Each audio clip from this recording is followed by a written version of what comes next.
Good morning, Mr. Bill O'Reilly. Hi, Ara. How are you? Absolutely fantastic. I was with Joe Lindsley last night, who's in Ukraine, and he spoke very highly of you, what it was like to work with you at Fox. And he just wanted to say, hey, you've always been one of his heroes. Well, that's very nice to hear, Ara. Thank you. I'm glad he's doing well. I love what you do on WBT here in Charlotte. Those daily features every day, it showcases your writing, your communication skills, and your story ability. I mean, I love what you do and what you continue to accomplish every day, sir. Well, we put a lot of work into everything that we do. I write everything. I don't farm anything out. Most anchors and radio people have writers. I don't. And that's why the Killing books are so successful. So Killing the Legends, obviously the latest one out.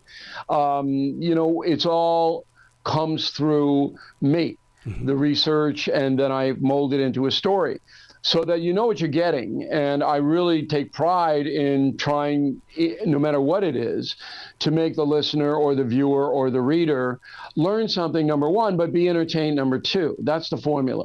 So you entertain people, but at the same time, they're getting a lot of knowledge. And I think that's why the Killing series is the most popular nonfiction book series of all time, Aaron. Yeah. And this time around, you put focus on Elvis, John Lennon, and Muhammad Ali. I'm so glad you did this, because these incredible people, they cannot be lost in history. And it takes people like yourself to make sure that it still becomes a part of the conversation. Yeah, and they're not obsolete in the sense that our culture today stems right back to them. So Elvis Presley broke the culture of conformity, and rock rebellion came in. Beatles, sex, drugs, rock and roll, we have that now. All right, that's never gone away. Muhammad Ali, dissent.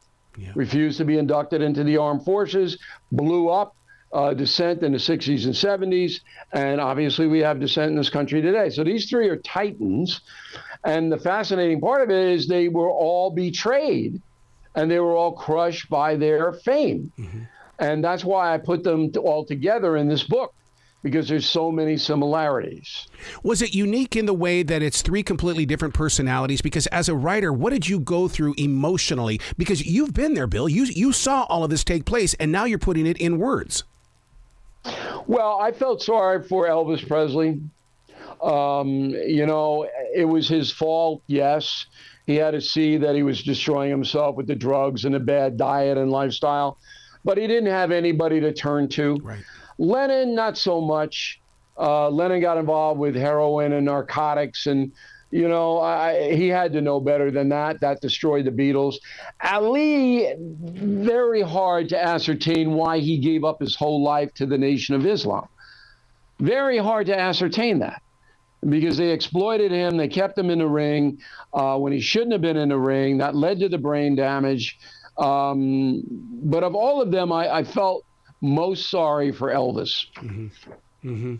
You talk about what immense success does to a person. It comes with many walls of failure, addiction, and unhappiness. I'm pulled into these paragraphs because we all think we know the story, and then we jump in and you teach us more. Yeah, I mean, writing history is not easy. So, people think they know about a certain person or a certain incident, but the historian goes underneath, and we don't use secondary sources. Our stuff's all primary source material. Mm-hmm. So we ferret it out. And I mean, I'm a former high school history teacher. If I don't know it, it goes in a book. I mean, that's a simple rule. If I go, I didn't know that, it's in the book, all right? Because I'm fairly well read about these things. But it's fun and challenging at the same time, Arrow. You've taken us from Lincoln to Reagan to the Killers and now to Elvis, John Lennon, and Muhammad Ali. Will you ever do a book that will go the future forward in the way of, I would love to hear your words about Zelensky of Ukraine? There's not a big audience for that. Okay. So what we have to do now is write books for millions and millions of people. They're not niche books. So the next book is Killing the Witches, the Horror of Salem, Massachusetts. And nobody knows what happened there. But, and so I'm writing that book now. That'll be the 13th and final Killing book, I believe. But, I like to do subjects that people have heard about, but they really don't know. Yeah. So are you going to go and visit these sites? Because, I mean, to write about it, you've got to experience it somehow, some way. Well, I've been to Salem many times. I used to work in Boston, so I know the turf. But what's most important is we are able to get documents from the early 17th century that are harrowing. It's harrowing about what happened with these accused witches and what they did in Salem and how it all ended. And nobody knows anything about this. So I expect that book will be fairly well talked about when it comes out next October. When you put yourself in a position of releasing your words by way of writing, what is your daily discipline? Because I'm up before the sun gets up and I'm writing already. That's my daily discipline. What about you? Depends on the day, what I have to do. I do a television program, then I'll spin news, and you can find that on BillO'Reilly.com. And then I do radio, as you mentioned, across the country, 300 stations. So it depends on the day. It's a military discipline. So we do a certain amount of words a week for the book, and then we just time it on in.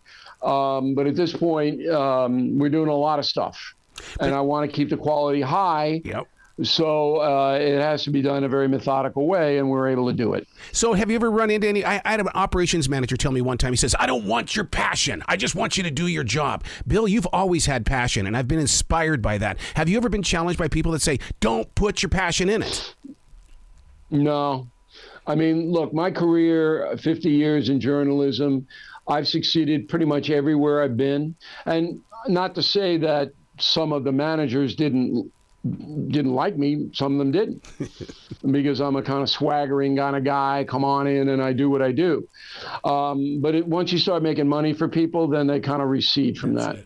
So true. That is so true. Well, congratulations on this latest edition of Killing the Legends. Please come back to the show anytime in the future. The door is always going to be open for you, sir.